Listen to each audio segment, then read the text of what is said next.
Welcome to GameGrin's weekly roundup. I'm James, or TGK, and I'm here to share with you a selection of the biggest news stories that have caught my eye over the last 7 days. Let's get straight into it, shall we? First up, with E3 round the corner, the vulnerability for leaks is pretty high. Some require a bit of digging, the others are a little bit more blatant. Take Walmart Canada's effort, for example. Whomever is responsible for uploading content onto their site either came across some juicy info, took some wild stabs in the dark, or a combination of the two. Their not-so-subtle store page had placeholder positions for dozens of games, some already announced and hardly surprising, including NBA 2K19, Beyond Good and Evil 2 and Smash Bros, whereas others, including Splinter Cell, Gears of War 5 and Just Cause 4 are currently unannounced titles.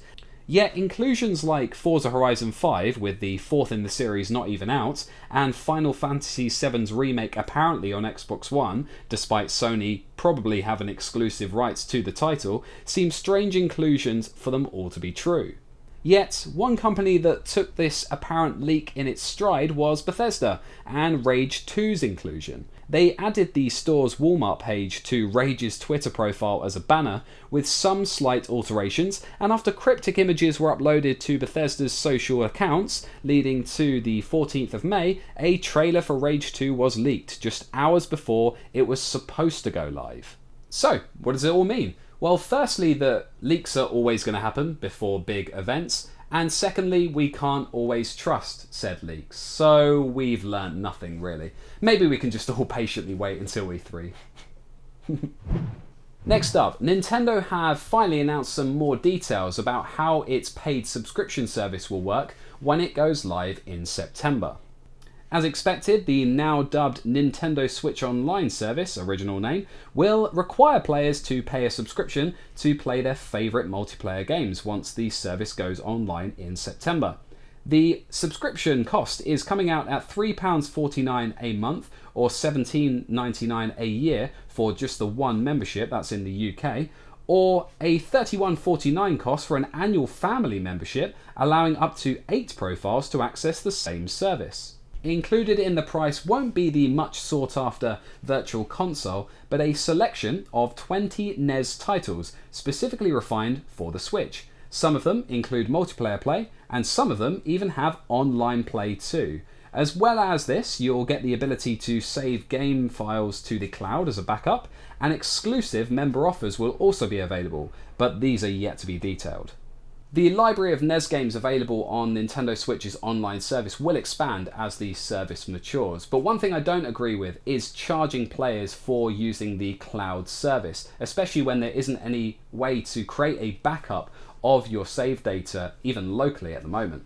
However, the price is very competitive when comparing to PlayStation and Xbox, but Nintendo will have to bolster their first-party multiplayer games if they really want maximum subscription numbers.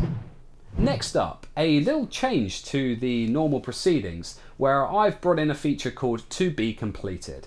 It's where I put a spotlight on a lesser known or indie title that's going to be coming out over the next few weeks, months, or maybe even years, but I think it's one you're going to like. The inaugural entry onto the To Be Completed list is 2 Point Hospital, the spiritual successor to Theme Hospital. Published by Sega but developed by some of the original creators of Theme Hospital from Bullfrog Productions, Mark Webley and Gary Carr, 2 Point Hospital is a simulation game that tasks players to manage the day-to-day running of various hospitals with the goal of curing all the patients admitted, normally with some pretty balmy fictional symptoms. Webley made it clear that 2 Point Studios didn't want to simply reskin or remake Theme Hospital that was released back in 1997, but the game's mechanics feel awfully familiar. Unlike the original, however, you can manage more than just one hospital in the same world, rather than just starting again. Initially, you'll start curing minor illnesses, but hit a wall when people turn up that you can't cure.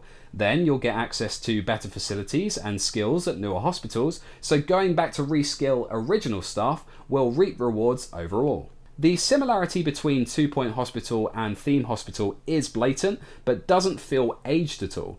Whether you're a fan of Theme Hospital or quirky business management games like Game Dev Tycoon and Overcooked, you're bound to enjoy 2 Point Hospital until you're sick to death of it. when it's released towards the end of this year. Here's a couple of extra news stories to keep you occupied for about as long as it takes to draw a cartoon animal, put some random Japanese characters underneath it, post it to Reddit and claim that it's a new Generation 8 Pokemon. Thanos has graced the world of Fortnite for a limited time as Epic Games' Battle Royale game collabs with the new Marvel Avengers Infinity War film. In the limited time mode, players race to find and pick up the Infinity Gauntlet, transforming the holder into the incredible antagonist Thanos, capable of some pretty devastating moves, including a powerful punch, a laser attack, and a massive jump ability. Once killed, the gauntlet is dropped for the next person to pick up. Other than that, it's still last man, or in this case, wannabe universe conqueror, standing. Killing Thanos helps towards a couple of challenges that Epic have set for players, so there's a real incentive to get playing in the Infinity Gauntlet mode. There's no set finish time for Thanos' cameo, so get playing now if you still can. And finally, it was announced infamous online video game retailer GameSeek have gone into liquidation. After a bunch of people missed out on orders placed, the site is now completely non-functioning, showing a message that just says that the site is unavailable, with some customers receiving written notification in the post that the company had collapsed. At the time of writing this, some people that had pre-ordered games with GameSeek may be out of pocket, with hundreds of unfulfilled orders, leaving even more question marks on the company. GameSeek had been criticised in the past for their misleading cyclonic deals, showing cut prices on Facebook adverts for things like Nintendo Switches and blockbuster games, only to be locked behind a timer with the deals not actually in place. I'm sure there'll be more to this story in the coming weeks. And that's the news. Head over to GameGrin.com where you can check out the trending articles of the week. Eliza has taken a look and reviewed the ocean exploration game Subnautica, and Adam has taken a look also and reviewed the mysterious puzzler Lake Ridden. Don't forget to follow GameGrin on social media to never miss a beat. Show us your thumbs either up or down to tell us what you think. I have been TGK for GameGrin.com. Gary will be back next week and we'll see you next time with all the latest video gaming news. Ta-ra for now.